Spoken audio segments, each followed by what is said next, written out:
did the thing. Then he said the thing. Then things happened.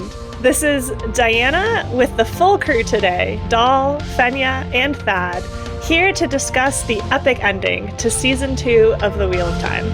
As always with our episodes, I must give you a spoiler warning up at the top. This episode will contain spoilers for both the TV show and the book series, and potentially all the way through the end of A Memory of Light. So, you have been warned. Let's go! Let's go. We go back to the top of the tower where Egwene, who has been refusing to channel, is going to get her hands cut off.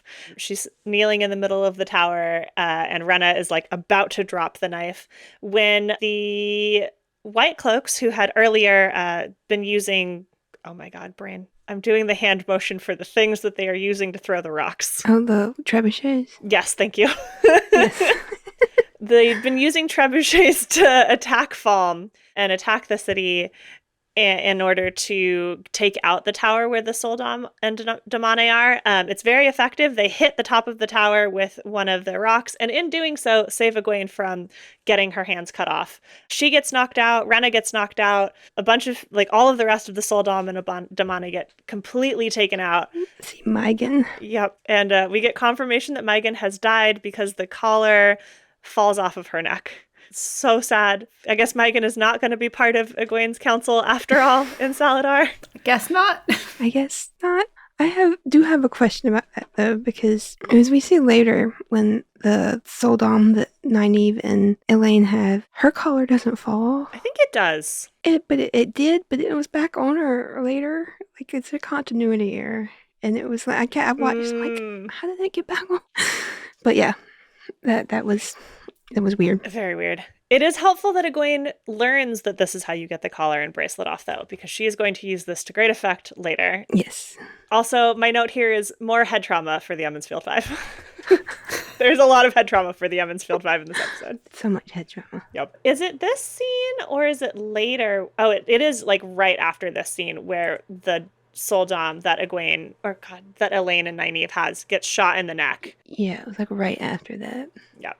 And they are, that's because Nynaeve and Elaine just sort of like wander out into this like clear area and they're like, the tower. I'm like, girls, you are in the middle of a battle. Maybe watch yourself, because then Elaine gets shot in the ankle or in the leg with a crossbow bolt from a White Cloak, which makes total sense. The White Cloaks are like, this is a Soldam and Damane. I was told to kill them. Yeah. And they're probably aiming for Nynaeve, but then they just accidentally hit Elaine because, you can't really aim with a crossbow very well. And this begins the like genuinely what are we doing with Nynaeve in this episode-ness for me, because Nynaeve like tries to heal her and can't. She can't reach the source because she is terrified. She's not angry. She's terrified. Yeah, except that I'm pretty sure in the books that battle would make Nynaeve mad, because she would get so irritated by like the senseless killing that she would get angry enough to channel. I can see that possibly, but at this point she's clearly terrified. Yeah, and that's fine-ish, except that that's Nynaeve's whole thing. So what are we doing with her? I don't need her to be able to channel right away. I'm okay with it in this scene. We get to Perrin being reunited with Mat. They're like looking through, they can hear that there's sounds of battle behind them. They're looking through the smoke. And then they see Mat running up and he's like, oh my God, Perrin, thank goodness. And just seeing them reunited was so amazing. It made me so happy. Then they get chased by Sean, or he's getting chased by Sean Chan, and they start battling. We get back to Egwene and Renna. Renna like wakes up, pushes off the shield, the like whatever metal thing had protected her, and goes up to Egwene, yells at her, and is basically like, it's all your fault that all of this happened. We were supposed to be guarding the area where the rock came from. And she starts torturing Egwene with the Adom. Egwene withstands it and then puts the collar that had been on Mygan on Renna. It's like, yes! Renna's like, tee-hee-hee, this isn't going to work. I can't channel, you stupid, stupid girl. And then the collar forms itself on Renna very slowly. And it's like, ha! I just love, like, Egwene's like, I know. And this, like, that smirk as the collar starts to form. Like, I know. Yep. And Egwene tells Dianna, like, I figured it out. You can also channel. This is the big secret that the Soldam, or that the Shan-Chan culture is based on, is that Soldam can also channel. They just only channel super weakly, and they wouldn't have really been able to generate their power at all if not for the Adom. In the books, the way it works is that there are women who can channel, and there are women who will channel no matter what. So those women are the women with the spark, like Egwene and Nynaeve. These women are eventually going to seize the source at some point in their lives, and if they don't learn to control it, it'll kill them. And then there are women who have the ability to reach the source, but have to be taught how to do it. And in Shan-Chan, the Soldam can use the leash, but they don't have the spark. And the Daminae have the spark, and that's how the collar works initially on them. And so it doesn't initially work on the Soldam until they've embraced the source through the Daminae, because they can. So, like, that was the difference. And the Shan-Chan, they were not aware of it. They didn't realize how the dynamics of it. In the books, both, I don't think her name was actually Renna in the books, but whoever that dominant or Soldam was and Seta, they were left with the collars on, and they got so much shame from that. Like, when the other Shan-Chan found them, like, locked up with this collars on. So they, like, lost all their rank and weren't allowed to hold the leash anymore. But nobody wanted to say it out loud because it would bring everything crashing down if they realized that all of the Soldam could actually be collared. Yeah, especially given who we learn trains Damane later. I really love that we have Egwene learning this, like specifically Egwene and specifically Egwene calling this out, so that in a very much later season, we can hopefully get a really good confrontation between Egwene and my problematic fave. Which is all I will say. If you've read the books, you would know who I'm talking about. If you don't worry about it. Egwene then channels at Renna, which I'm like, I don't feel like she should be able to do this, but I'm not going to worry about it because it was cool. She channels at Renna to lift Renna up and drop her onto the spike by her collar, the same way that Renna had done to her in episode 6. And then Renna is choking, and Egwene, like the absolute badass that she is, just stands there and tolerates also feeling herself being choked twice over. Mm-hmm. You can see Madden. I never know how to pronounce her last name, which is why I'm always hesitating when I say her name. I think it's Madden because I think it's M-A-D-D. It is M-A-D-D. It is. But you can, like, see her neck moving as if she's, like, also being choked. She does such a good job in this scene, just, like, acting like she's clearly in pain, but withstanding it. Renna is like, you'll die too if I die. And Egwene is like, yeah, I don't care. And then Renna is like, okay, like if you release me, I'll release you. In fact, I'll release you first. And she does. She takes the bracelet off, which has the collar unformed from Egwene's neck. So presumably there must be some, because we've seen Renna take the bracelet off before, and obviously it hasn't uncollared Egwene. So there must be some sort of intention behind it, which makes sense. That makes sense for how a Terangrial would work. Yeah. And the bracelet drops off, and then Egwene's collar drops off, and then Egwene does not free Renna. She watches Renna die in cold blood. In the theater with all the fans, everybody cheered at that point, and I'm like, this feels a little but also I'm cheering. So all we needed was one more good girl, and I would have been cheering too. Yes. I hate Renna. Julia Mendez-Jones did an incredible job with Renna. Yes, they did. Like, oh my god, Renna is probably the, like, most hateable character this season. Mm-hmm. And then in the middle, like, Egwene kind of, like, collapses from all of the trauma that she's been subjected to for the last god knows how long. And Rand shows up right as she's, like, just, like, looks like she's about to pass out. And it seems to me like Egwene thinks that she's hallucinating, that Rand is there. I believe she does. Yeah. Because she's still remembering the dream that he came to without realizing that was real. Yeah. So, like, she thinks it's just another dream. Yeah, but Rand is real. He's really there, Egwene. He was coming to save you, but you don't need a man to save you. No. You just need a man to give you a hug. And Rand is, like, going to pick Egwene up and take her off the tower. And then Ishamael shows up to crash the party. And then we cut away from them. We cut back to Matt and Perrin, and Matt is like, we need to get the horn to Rand. And Perrin is like, what? And Matt's like, no, he's alive. He's got shit hair, but he's alive, which is my favorite line this whole episode. He's just giving them so much grief over the hair. I like the hair. I think it looks good. But, Who am I to judge? But, I mean, best friends have to give each other shit over new, potentially questionable haircuts. It's the law. Mm-hmm. It's true. And Matt's love language is negging people, so, I'm not mad about it. They're continuing to be in battle, and Perrin is basically like, Matt, you take the horn, or they haven't gotten the horn out yet. They have the horn in the box. They can't figure out how to open the box. Sorry, my notes for this part are literally only that line from Matt. So I forgot the whole rest of the scene. Yeah, Loyal says they have to get the horn to Rand, and Perrin's like, we can't open it. And Matt's like, say no more. He whips his knife around and just melts the box. It's a really good thing he didn't stab the horn. Can you imagine? That was quite lucky. Ta'Veren. Yeah. Although maybe that's why the horn was so ugly. I liked the horn. Okay, controversial opinion time. I liked the horn. I thought it looked great. It looked like something I could buy at a CB2 for decoration in my house. That's a great looking vase.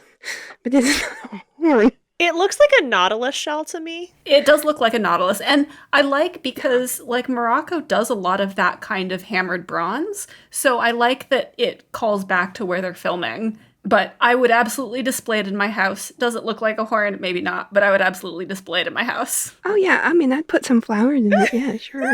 I'm pretty sure I could get one, Pier 1. But, yeah, it's not a horn. Yeah. I mean, it's not what I would have gone with for a design for the horn. I also like it, but that's because it's shiny and gold. And so if something is shiny, I'm going to like it because I'm a magpie. I mean, yeah. But, yeah, I don't know. Matt does take the horn, and he still has his spear. And as the Shan-Chan are continuing to rush up, he kind of hesitates, and they're all like, "Go, Matt!" And so he's like, "Oh my god!" and goes. And either Bane or Chiad very handily shoots two Shan-Chan who are chasing him, badasses that they are. Then Ishamael, we're back with Egwene and Rand. Egwene originally is like, "Screw this," and she tries to channel at Ishamael. He casts her aside with air immediately, more head trauma for her, and I think he also throws Rand, from what I'm remembering. I think Rand starts to charge him as soon as he tosses her aside, and Ishamael stops him with a column of air or something. Yeah, and then they get the signal from Ishamael, the Shan-Chan, Damane, and Soldam on the ship with Surath, and they shield Rand again. Poor Rand. And I can't remember if it's here or later, but Surath is like, hold the shield until we get the sign to gentle him. Yeah. So she is all in on the plan. And it makes me so sad every time Rand gets shielded. The look that Yosha gets on his face whenever he's acting as Rand in a shield just absolutely breaks my heart. I also like that it takes, I think it was 7 or 8 Soldam to shield Rand, which is a great way to show that the Shan-Chan Damane are not as strong as Swan. Swan is one of the most powerful channelers in the world right now. So also proof that the Shan-Chan Damane who had been pointing out all of the women, the blonde one who we see a lot, that's probably not Olivia, which would have been wild to get Olivia this early. But yeah, I didn't think it was, but proof that it is not. Now we're going back to Nynaeve and Elaine, and Nynaeve still can't heal Elaine. And Dahl, like you referenced, this is when Elaine is like, use what you know, you're a wisdom. And so Nynaeve pushes the crossbow bolt through Elaine's leg. Doesn't really give Elaine anything to bite down on for the pain, which I probably would have, but that's fine. And then she doesn't channel Elaine's leg closed. So she doesn't even bandage the wound as far as I can tell. They just get up and they're going to go walk to Egwene. Yeah, she just pushes the arrow out. And without a bandage, she really would have needed a bandage, especially if she had hit an artery or anything. So, maybe not the best wisdom skills there. Yeah, I don't. She's traumatized from being shot at in battle. She can't remember basic wisdom skills. That is the entire point of Nynaeve at this point. That is all she is good for. She is their healer. She is their barbarian healer. What are we doing? I mean, I do agree with you that she should have bandaged the wound. I don't mind that she can't channel it closed because she's terrified. We know she has a block. That's been consistent this whole episode. But I do think that she could have torn a bit of her outfit off and bandaged it or something. Something. Or something, or a dead white cloak. Like, they have plenty of white linen she could have used. Yep. I am of two minds of not having Nynaeve use her block here. Obviously, as you can tell, I'm a little bit like, genuinely, what was the point of Nynaeve in this episode? On the other hand, I do like that we see how much of a problem the block actually is. Yeah. In the books, it felt like the block was convenient, like a convenient plot device. And then really, whenever Nynaeve actually needed to channel, she could channel fine. It was no problem. So I do like that the show is like, no, like, this is a big issue. We will get to the one time when I am like the time at the end of this episode where I am truly just like so angry, like mind-explodingly angry that they don't have Nynaeve channel. We're not there yet, though. We are with Perrin, who is fighting with and then against the White Cloaks, because Dane Bornhold shows up and is like, Two Rivers, hello, my friend. Two Rivers, hey. And Aemon Valda is like, aha, and starts immediately attacking Perrin. He pins him down. He looks like he's about to slit his throat. And then Hopper comes in and rescues Perrin from Aemon Valda and, like, gets on Aemon, like, jumps on Aemon Valda, grabs his arm, shakes him, like, is like, shaking his arm. And Joffrey Bornhold is like, screw this, and chops Hopper with an axe right in front of Perrin. This is the most terrible scene. We needed a does the dog die warning, after all. Yes. I mean, we knew it needed does the dog dive warning. I've already warned one of my friends who hasn't watched yet. I'm like, so you get to meet a new character who has 4 legs. She's like, aw, he doesn't die, does he? And I'm like, yes, but no, but yes, but yeah, no, yes. He doesn't, except that you do see his death on screen. But he's not dead, we promise. He's not dead. You'll see him again, but he's dead. She's like, why do they always kill the dog? Because Perrin needs a spirit animal companion. Yes. So this was like the first question that the interviewer asked Rafe. He's like, yeah, the first thing they tell you when you start working in TV is that if you kill a dog on screen, then people will hate you and they won't watch the show. And that's exactly what I did. He showed epic restraint. He didn't do it in season 1. And he could have. Yes, he could have. It could have happened earlier. So, yep. It wouldn't have had the emotional impact in season 1, though, because at that point we didn't even know Hopper's name. Yeah, he did a point of they wanted to make Hopper a character rather than just a dog. So he told the cutest story. The dog actor, he said the name and I don't remember what it was now, but they had her come out and spend several weeks with Marcus, like between sets. So they like had weeks of like playing around so that they actually had a bond. Like they would go on walks and she would just follow him around. My heart. My heart. I'm literally crying. I know. This is so cute. So it would, and like when they came back to set after like the hiatus between seasons and she saw him again, she comes running up like, haha, I'm so happy to see you. And like, so they actually look like, you know, they were working together as a bonded pair because they were. Did Marcus adopt her? I don't think so, because I think she has a job. Yes, being his animal companion forever. That's her new job. Forever. I'm assuming we're going to see Hopper. We're going to see more of Hopper in seasons 3 and beyond. But yes, I believe so. I mean, obviously. Yeah. Like, we know what happens, but yeah. He's like, we didn't want to use just a CGI wolf because they never look good. It's true, they don't. They don't. And you can't use real wolves, so that's why they went with the dogs. And Jalapinka, that was her name. Jalapinka. So cute. We get this really great shot as Hopper is dying, and it's so sad. Hopper's spirit basically rising out of his body and like jumping into the air with like sparks of fire and like going back into like the wolf dream. And it's so cute and so sad. And then Perrin does the most understandable thing possible and goes into a massive rage. His eyes turn yellow. I'm kind of hoping we get yellow-eyed Perrin for the rest of the show at this point. And he picks up an axe and axes Joffrey in the chest. Justice for Hopper. He gets justice immediately and does it right in front of Dane Bornhold, setting up their rivalry for the rest of forever. Dane still doesn't know his name, though. He's screaming, "Two Rivers!" as they're dragging him away, which for me slightly took away from the shot, but that's okay. Oh, at that point, every time I've watched it now, I'm sobbing so much that I didn't even pay attention to what he shouted. I'm just like, no. It's so sad. Yes, and I got to watch it again on this giant screen in, 6K with Dolby Atmos surround sound. Just most traumatic. Yeah.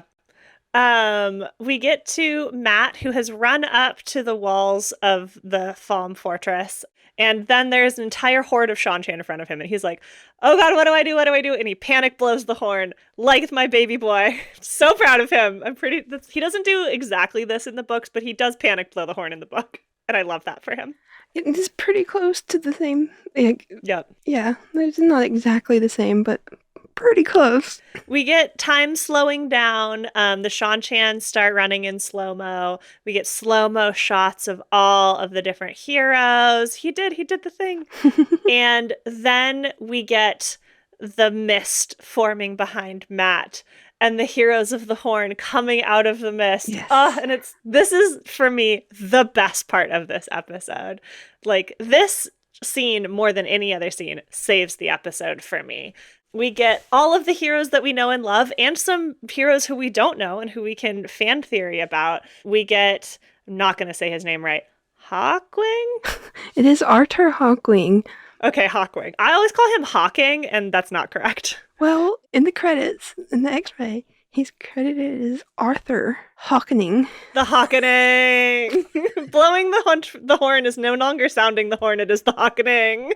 I'm sorry. I hope that was a typo.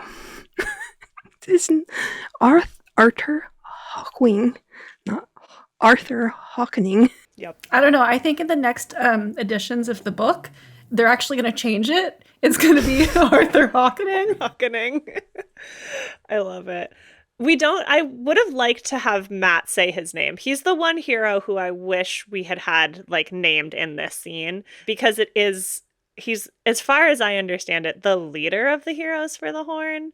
And so like it would have been nice to have him called out, but that's okay. We also see Amaterasu, my favorite hero for the horn. She's the one who is all in Japanese garb. I've talked about her on a previous episode. She is based on the Japanese goddess Amaterasu, and that's why I love her, because I am a Japanese nerd. Not actually a Japanese person, just a nerd about Japanese culture. We see Bridget, I can never remember how to say her name. It's Birgitta. And Uno is standing right next to her. So confirmation that Uno is a hero for the horn. And then there's a bunch of other heroes who, Doll, you have done incredible speculation about that I can't remember at all, because I don't remember any of those. Yeah, it's out there. Other people came to similar conclusions. You have the brother and sister that are there. They look sort of Indian with the... Oh, with the red eyeshadow? She has, red eyeshadow. Like in the series, she has a red mask. So I'm thinking that's a call to that. And then clearly your brother and sister, or at least related, because they have similar like jewelry and stuff on. And I'm not going to try to pronounce their names. Because I can't remember them off the top of my head without looking. And you have a bunch of people that could be just about anybody. Like, the further back they get, the more vague they get. There's been some speculation that the person that's right next to Brigitte is Michael. Forget, he's based on a Catholic Saint Michael. But I'm actually wondering now, because of the way his face makeup was, and something you mentioned earlier in this episode about how the Shan-Chan have the black makeup. I'm wondering if it may be Luther Paindrag. Oh, is Luther Paindrag also a hero for the horn? He is not named, but there are hundreds, and we only get like a dozen or so named in the books. So they could just be just about anybody. That'd be awkward if it was Luther Paindrag showing up to fight the Shan-Chan. It's already awkward enough that it's Arthur Hawkwing showing up to fight the Shan-Chan. I mean, they very clearly have like twisted like their history. Like the Shan-Chan had some beliefs about Arthur. Luther obviously twisted things himself. The way he dealt with the Aes Sedai and everything was not necessarily great. But I think we might be right. He looks a little more Celtic, so it could be the Saint Michael. I can't remember who any of the other ones were specifically that we could... I don't think we have anybody that looked obviously like anybody else. So there was like a lot of speculation on who the others were. And there's obviously a lot of very vague looking people in the back. It looks like there's some Aiel on one side because they have spears and their faces are covered like in veil. So they may be some sort of Aiel legend. And then you have just random looking soldiers that are almost too blurry to see. So it looked like there was someone with a trident from what I remember. I have a very vague memory of this scene. Yeah, that's one of the brother and sister that I mentioned. Oh, that's right. Okay. Like I said, I have to pull up I can't remember their names off the top of my head, but yeah. But we can go on. Like people out there have definitely done the same amount of work like that's out there and more or less agree with me. Yep. Matt, when the heroes are all assembled, Matt says, "I remember now. I have always fought alongside you. I've always been one of you." Confirmation that Matt is a hero for the Horn. I will take it. No slander to my baby boy. He is not a dark friend. He is a hero. I mean, he literally said it. I'm a hero. Yep. Yeah. He is a hero. I love Matt. Yeah. And then he says, "It's time to toss the dice," in the old tongue, which I can't say. I can't pronounce it at all. Yes. I practiced it last week and then we didn't record. And now Dovey and sometimes I don't know. Dad is wearing the shirt. I can't read it. I can't read that either, Very. It's too blurry. Is that a Jenga piece with that written on it? No. Okay.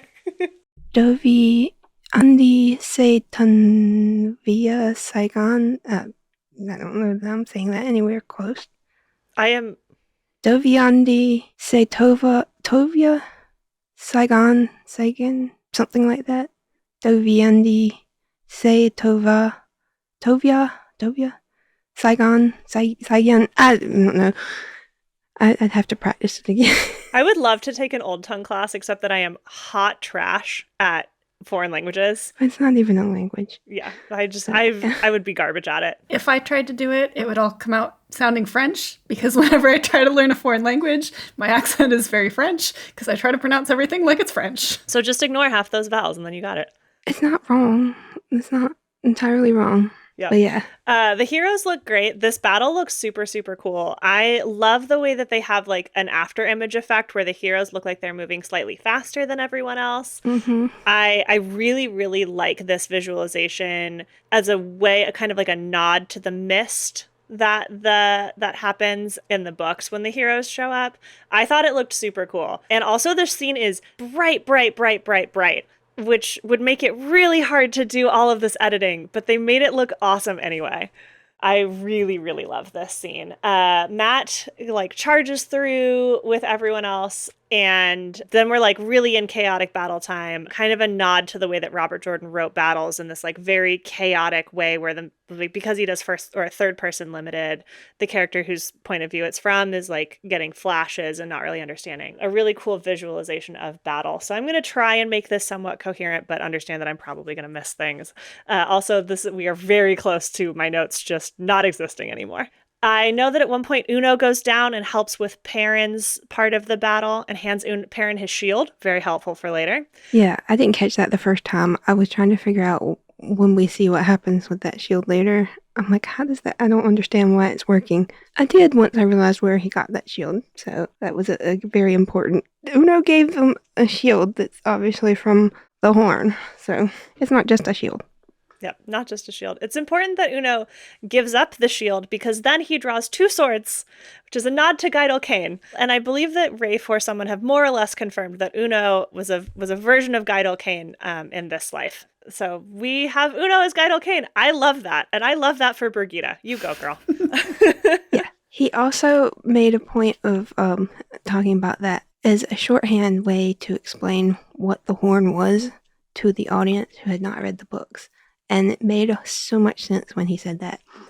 Because, like, I could sit there and explain to you, it's like a magic horn who's bringing back these heroes from long ago, and they're going to fight in this mystic battle.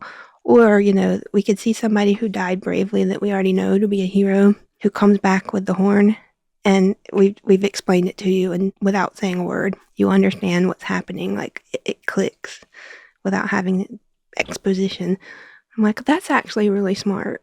So if you had to kill Uno, okay, I'll live with it. Yeah, I like it. It does also mean that we'll probably get Uno. If we get Guidal Kane and Birgitta dream scene or Teleron Riyadh scenes later, we will probably get a little bit more of Uno's actor, which will be great. Then Matt fights his way through the Sean, or actually, we haven't quite gotten there yet. We cut back to Rand and Ishamael, and they are having a conversation on the tower. And Ishamael is like, join us. Like, you really want to. Like, I already have your friends. You can see because you're not here, your friends were all like became under my control. So you should join us. We don't need to fight anymore. And Rand is like, I will never join you.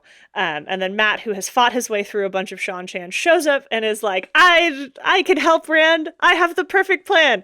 And chucks the cursed spear into Ishamael, who was a illusion, fades away and hits Rand right in the side. Not the best for Matt. Not good thinking. Like, Matt, maybe angle it in a way where Rand isn't directly in your line of fire. Matt has already used up his 2 brain cells. Sorry. That's true. That's true. They're taking a break now. They're on vacation.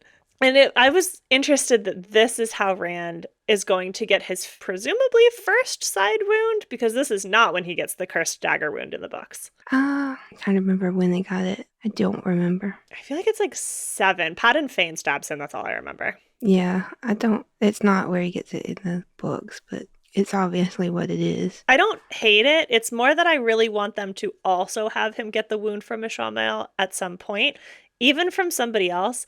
It's just kind of essential that he has both wounds stacked on top of each other. Kind of really, really important for him to use that or some other way to figure out other stuff later. So hopefully they square that hole at some point. Yeah. Matt goes up to Rand and is like, oh my God, I'm so sorry. And Ishamael is like, I'm sorry too, friend, and is presumably about to kill both Rand and Matt. And then Egwene stands up. Egwene, who has had one of the worst days of her entire life. And she is like, screw you, Ishamael, and starts channeling at him. She channels, I think she does like a fireball at him or something, or a gust of air, and like pushes him back. Yeah, I think it's like a gust of air. It's like a shield made of air. And because she holds that shield for quite a while. Yeah. As Ishamael is then doing the fire bullets at her, trying to break through. And Egwene is real pissed. She's so grumpy because she's gotten hit in the head a lot. She almost got killed. She had to kill some White Cloaks. She's already murdered someone today. Ishamael, you might be next. Ishamael's like, you cannot face down one of the chosen, child. And she's like, try me. Try me. I have mixed feelings about this. On the one hand, the rampant Egwene fangirl in me is like, absolutely let Egwene fight Ishamael. On the other hand, let Rand do something. Rand's still shielded. I understand that is the plot of the show. Rand is the dragon. Let Rand fight Ishamael. Like, fight Ishamael. For real. Rand's gonna have, he's got 6 other episodes to do stuff, though. I mean, seasons. I don't mind him taking a back seat, because Egwene has been training. She's gone through this really traumatic stuff. Rand, he's had a couple of sword fighting lessons from Errol, sure. He's had one scene with Logain where Logain kind of fails to explain anything and then pours wine out. And so Rand's just kind of doing everything like as he figures it out. Egwene, it makes sense that Egwene's the one to kick ass right now. He also killed like 8 Shan-Chan at once. Like, that's pretty impressive. Yeah, Mooks, he's not fighting Ishamael. Like, let him fight a Forsaken, for goodness sakes. He will, eventually. Why would he fight them when he can screw them? That's true. Speaking of Rand being shielded, we're back to Moraine and Lan on the beach. And Lan sees the Shan-Chan ships, and they're also being attacked by like a group of Shan-Chan running up the beach. So we have this beautiful visual of Moraine like making the most intricate fireball ever, because it takes her like 20 minutes to do it. She's gotta make it withstand the ocean because she channels it underwater. and then as Lan is like slicing through 5 million Shan-Chan all by himself, at one point he like grabs an arrow out of the air 2. He does it twice. He does it twice, but like he turns around and then stabs another Shanchan with it and then catches another one. It's just like, it's a beautiful scene. Again, with the overhead 360 shots, like going around them and like this beautifully coordinated fight scene where Lan is just doing these ridiculous things that I am assuming are CGI because I can't imagine that they actually coordinated him catching an arrow to stab somebody with. It looks great, and it also is so reminiscent of season 1, episode 1 when they were fighting the Trollocs on Winter Night. Again, we are back. Mom and Dad are back in action, guys. The Emmons Field 5 will be fine because Mom and Dad are back and they're friends again. I do have one question about this scene, and that is, Moiraine's playing a little fast and loose with the 3/0 in these fireball torpedoes. Yeah. Unless she knows the people on the ship are Dark Friends, because they are. My theory is that maybe she thinks of Rand as an Aes Sedai because he can channel. And you can use the 1 power as a weapon in the last defense of your life or the life of another Aes Sedai. Or your life of your warder. Or your warder. Or against Shadow Spawn or Dark Friend. Yes. There's a lot of wiggle room for her here, but I was like, Moiraine, should you be able to do this? I'm not going to worry about it. This looks cool. This was where I was like, fine, this looks cool, whatever. Yeah. Like, I'm fine to see Moiraine and Lan channel battling. Like, it's great. I mean, her life was in danger because there were a bunch of Shanchan fighting her, but she was channeling the wrong direction. Maybe you can just like channel when your life is in danger, but there's no requirement that you channel at the thing that's putting your life in danger, which is actually true. That is book canon, because there are those Aes Sedai who stand on the ledge and so that they feel like they're about to fall, so that they think their life is in danger, so that they can channel, and then they use that to channel in battle. I thought that they were on the edge, but they felt like their life was in danger because it makes them vulnerable to arrows. Oh, I thought it was because they thought they were going to fall. No, it's because they're vulnerable to arrows. Oh, that makes more sense. Because they're channeling at the people that are trying to kill them. That does make a lot more sense. But, whatever. I think it's a little, I think she's playing a little less. I mean, technically was Dark Friends. I don't know that Moiraine knew that. We're not going to worry about it. We're not going to think too hard about that. Yep. We get back to the tower. Speaking of the Emmons Field 5, Egwene's air shield against Ishamael is fading. It looks like Ishamael's power is going to finally break through.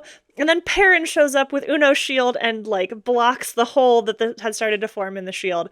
And I love this because this is a callback to his letter from episode 1 when he's talking about the Phalanx training that they got and how together they're stronger together. And I was just like, I love this so much. Elaine and Nynaeve, or not Elaine. Oh yeah, Elaine and Nynaeve also show up. Nynaeve's still carrying Elaine, and Nynaeve carries Elaine over to Rand's side when Matt continues to apologize profusely, as he should.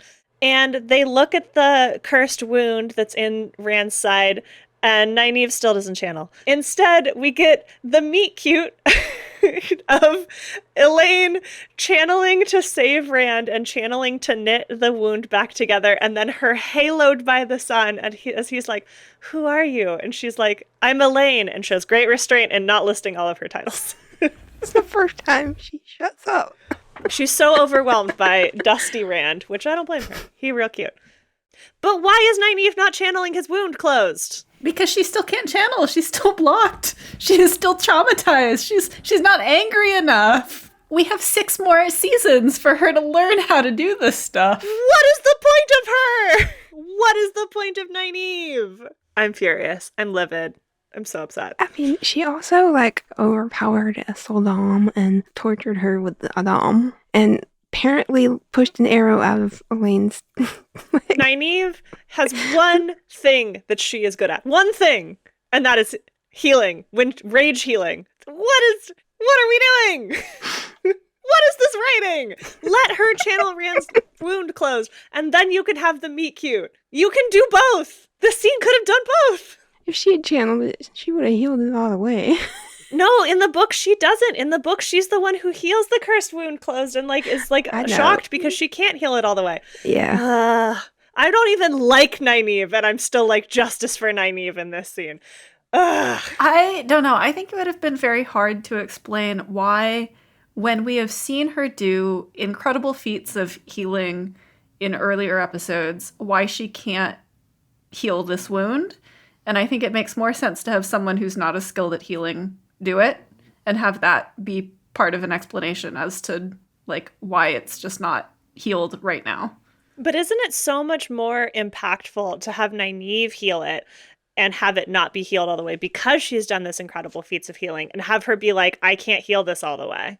It is. But I think that would take a lot more explanation than they frankly had time for in this episode. Like, which is why this episode needed another 10 to 30 minutes. Yeah, I think you would have needed more time period, like more than 30 minutes, because you also would have had to have established that Nynaeve had done all these epic feats of healing with the power. Yeah. Well, she's did it in season 1 where she heals, like she rage heals after. That's fine. We've only seen her channel a couple of times. Yeah, like I think it would make more sense, and obviously I have no idea if this is what they're gonna do at all. You know, they might not mention this wound ever again, or very little. But I think if they don't mention this wound ever again, I am also going to be like, what are we doing? Right. No, this wound is important. Yeah, okay, fair. They will mention it again. We don't know how much it will get mentioned, but I think it would make sense if, like, she spends some time attempting to heal it in the next season, and then we can have more time devoted to what that means for the wound, rather than a very quick scene in this episode that is... It would have been lost in this episode. Yeah. I'm going to be annoyed until we get a scene where she talks about how she can't heal it. Okay. Well, in 3 years. Yeah. Rand is healed, though. And because of Moiraine's fireball through the Shan-Chan ships, destroying them and throwing all of the Damane and Soldam into the water, Rand is also no longer shielded. And so he gets up and he lights his sword on fire, walks towards Ishamael, and stabs him in the heart, and really drives it home. And Ishamael falls on the ground and is like, oh, like he I can't remember what he says. It's a very moving line. He's like, it's beautiful. Do you see it lose? And Rand says, what? He says, nothing. Nothing at all. And then he dissolves into gray sand. Yeah. Ash. Oh, yes. That is obviously what it is. You're great, doll. I don't know why I have gray sand in my notes. It's very clearly ash. You were so correct. I was like, is this Ishamael dead forever? Or are we going to get Moradin? I think we'll get Moradin. I think we'll get Moradin too. I think so too. Especially given what you talked about now, where they're like, we wanted to bring Moradin's mindset forward sooner, and how he keeps talking about how he's not allowed to die. I think it will be even more impactful if he comes back maybe slightly changed or something. Like, I would like to see some sort of change between Ishamael and Moradin. Yeah. And comes back slightly changed and is like, I still can't die. I mean, he would have to come back in Moradin's body, so it won't be... I can't think of his name now. Oh, the actor who plays Ishamael? Yeah, it would have to be a new actor. I will be sad about that. I know. Because he was great. He was great. I really liked him. Unless they give him, like, a makeover so he looks different. He's wearing a false mustache and a top hat. And glasses. The monocle. Yeah. Moradin the gentleman. You'll never guess who he really is. We also see that Rand gets the Heron brand, the first of the brandings. Yes, because his sword melted from where he burnt. Did he channel flames into the sword? Yes, I'm assuming he channels flames into the sword and destroys the hilt, but I think or not the hilt, the blade, but I think the whole sword is on fire. I think in the books this is the second brand he gets. Yeah. I think he brands himself in the first season, or the first book as well, but I don't remember for sure. I really don't remember where he gets this other one. I loved the brands because it's my favorite part of the Carathian cycle. So I was really happy that he finally got officially branded. Moiraine is like, but where is the dragon banner? Like, we need to do the dragon banner. And then she realizes, oh, I am the banner. And she does this really epic channeling of fire and channels this large fire dragon to go around the tower and then land on the tower and roar over the heads of the Evansfield Five as they are looking out over the city to proclaim that Rand is the dragon. Here he is. Hello. We get these great short shots of a bunch of people like looking at Rand in particular. So we get the maidens who recognize that Rand is the Kara Karn, which is who they've been looking for. We get a shot of Masema looking up at Rand. Of course. And I was just like, oh no. We see the formation of the prophet. We see Loyal looking up, which is very sweet. And we see Lanfear looking up at her best boy. So proud. So proud of her little evil dragon, who's not actually evil, but she's gonna do her best. Then we cut from that to Lanfear walking through the halls, looking incredibly smug. The battle is over. It's much darker, so presumably it's nighttime or at least early evening. She's changed clothes. I only call that out because the collar on her shirt has the phases of the moon, and I loved that for her. She goes into Ishamael's room to get the seals and realizes to her horror that all of the seals have been broken. This is what Ishamael was doing that got his hands all dusty. And there is a woman sitting in a chair creating some sort of weave that looks like spider webs. And I screamed. I was so excited. This is Moghedien, or Moghedien, depending on how you pronounce her name and or which version of the audiobooks you were listening to. Moghedien. I like Moghedien. It's the pronunciation that makes sense. Lanfear tries to channel at her, and Moghedien is like, nah, ma'am. Throws her into a spiderweb shield and cuts Lanfear's wrist or hand for good measure. Lanfear is clearly terrified. Again, not the most dangerous of the Forsaken. Be clear, like, it wasn't just she threw a shield on it. Like, she just released the web she was, and the shield snapped into her like a trap. Like, it was not, like, it was instantaneous. It was much to Moghedien's style. She laid a very intricate trap for her. So, like, I just thought that was really cool. And it showed, it came through very well. They have done Moghedien perfectly. Moghedien in the books before the Age of Legends, before she swore herself to the dark, was, oh God, what was she? She was like an accountant. Yeah. She was kind of honestly, she would have been a crypto bro in modern age. Probably. And boy, does she look it. She's wearing Doc Martens. She has like this collared shirt. I saw someone joke that Moghedien was just sealed on a Tuesday after a board meeting. That's the vibe. She's also got like those hipster bangs, like the really choppy bangs. Mm-hmm. She could definitely have an undercut. It's hard to tell in this scene because it's dark, but yeah, so dark. Well, she's in the shadows. She's in the shadows, softly. In the shadows. She goes up to Lanfear and smells her. Yeah, I thought she was gonna lick her. For real. Anything is possible with Moghedien. Moghedien is wild, and I love her so much. And then she is like, I'm not scared of you. I'm not running. And then proceeds to run through a gate and run away from Lanfear, which releases the shield. Also very true to Moghedien. Moghedien is not a direct confrontation type of person. This is probably the most direct confrontation that she would ever want to do with Lanfear.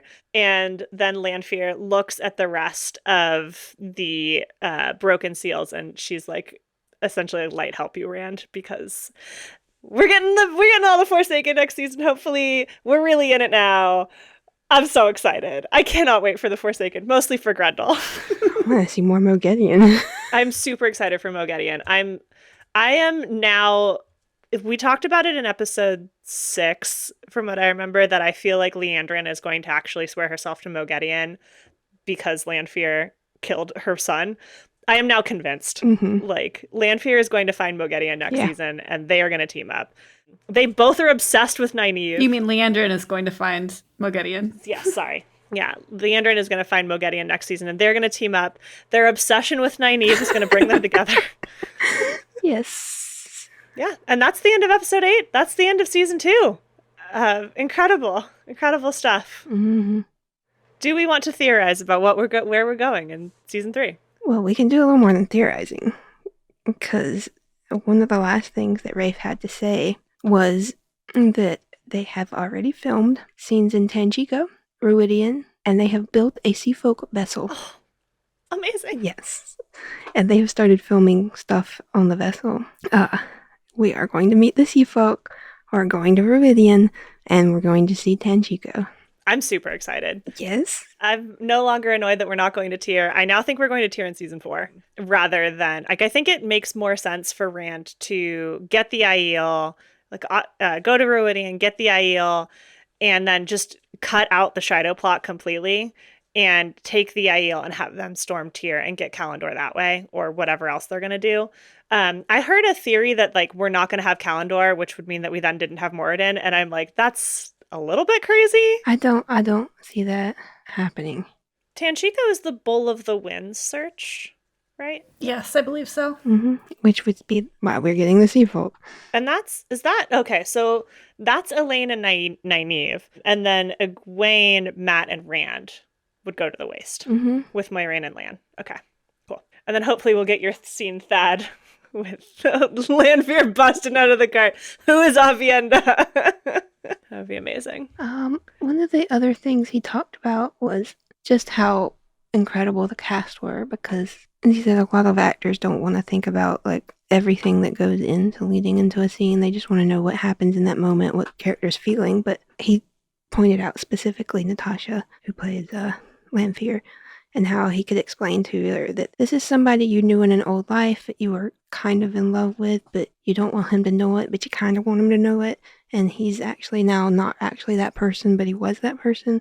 But he's also in love with this other person, but you also kind of want to kill him, and like all of these layers. And like she's just like, okay, got it. And then it shows up perfectly in the way she acted it out. Like you could see all of those layers in the way her performance came through, and like that's not something you can get just out of any actor, because there are like so many, like 50 different layers of motives going on in each scene, and like if they hadn't had the cast they wouldn't have been able to do that. I mean, the casting is perfect, I think. And I feel like going on to that, I mean, Yosha read the books, right? Like not everyone who gets cast in a show like this is going to read 14 long-ass books. Right? Like that's a lot to ask somebody to read. Like anytime somebody's like, oh, that's your favorite book series, should I read them? And I'm just kind of like, maybe. Depends. That's a personal decision. You have to make that for yourself. You really have to see if you can commit that much for yourself. I cannot make those decisions for you. So good luck with that. I always just say yes. Should I read them? Yes. They're very long. It's worth it. I mean, it's worked with me, so. I refined my pitch on you because my first pitch didn't work on you. And then I was like, wait, I can do this better. The other thing he talked about was how, like, the thing that drew so many people into the series through reading it and even watching it, it's not like any fantasy. For one thing, there's no patriarchy. It doesn't exist. And there's so many unique concepts. When picking out what to bring forward, he was able to forward things that still resonated with a modern audience. Like there was so much in it that he didn't have to change anything and still be able to use it in a way that makes sense and is interesting for an audience in 2023 versus 1990. And there's so much more that he can pull from that, they've got plenty of stuff going forward to work with that will be just as interesting and just as unique. He said when you pull it up on Amazon, it gives you like the keywords, like 3 keywords for what you're watching. And he said the Amazon's keywords for it were strange, ambitious, and epic. And he's like, those words are perfect. That is the Wheel of Time in a nutshell. Strange, ambitious, epic. Well, for all my complaints about episodes 6 and episode 8, I actually do think that this season has been so amazing. I think that this season has really elevated the show and like really shown what the show can do when they're not hampered by COVID and when they are given like more money to work with. I feel like the more money that is poured into the show, hopefully the more return Amazon will get, because like really the show has flourished. And I cannot wait for season 3. I'm really happy for all that. I was like, where is Tyr? I'm actually really happy that we're fast tracking to book 4. Book 4 is, in my opinion, the best book of the series. I think a lot of people have that opinion because like it's where some of the most interesting world building stuff happens. And like really where the story, like in books 1, 2, and 3 are kind of the same story over and over again. We have the Emond's Field 5 plus Lan and Moiraine going on a journey to fight the Dark One. Rand, quote unquote, kills the Dark One at the end. And then we do it all over again. Book 4 is really different. I won't spoil it even though we said we would have spoilers up at the top. I have tried really hard to not spoil anything or not much this episode. But book 4 is where it really like we get a change in pace from books 1, 2, and 3. So I love it. I love everything that happens in Ruidian. Ruidian is one of my favorite places in all of Wheel of Time. So I'm so excited for us to get there. I'm excited, but not because we have to wait another however many years. Probably 2. Yeah, it's like 18 months. That's a long time to wait for something that I want now. I did ask Rafe if he thought the strikes were going to hinder production too much. And he said that as long as, things wrap up pretty quickly, that they should not affect production that much. Like, they've been able to work around it as much as possible. That's good. I know that Tom filmed a couple of scenes recently because I follow his Instagram, and he always posts little cheeky shots of him with his trailer with the trailer label. So is it Alexander, I think is his name? I can't remember his last name, is back. So we'll get Tom next season. I think they've been shooting non-SAG actors as much as possible, and hopefully strikes will be over. Who knows when? Soon. The writer's strike is officially done, right? Yes, writer's strike is over. Which is why Rafe could, start promoting again and doing stuff. So got it. It's the actors who are still striking? Yes. They're supposed to come back tomorrow. Tomorrow when we're recording this, not when we release it. So hopefully the producers will come back with well, it's actually not the producers, it's the studios that can come back with actual counter offers and not just jokes. And we can be through all of this soon. Knock on wood. Hopefully by the time we release this episode of the podcast, the actor strike will be done. Let's put that out into the universe. Let's prophesy that. I'm going to have a foretelling that by the time we release this episode, the actor strike will be done. That is my foretelling. And hopefully that's not in December. But yeah. So knock on wood there.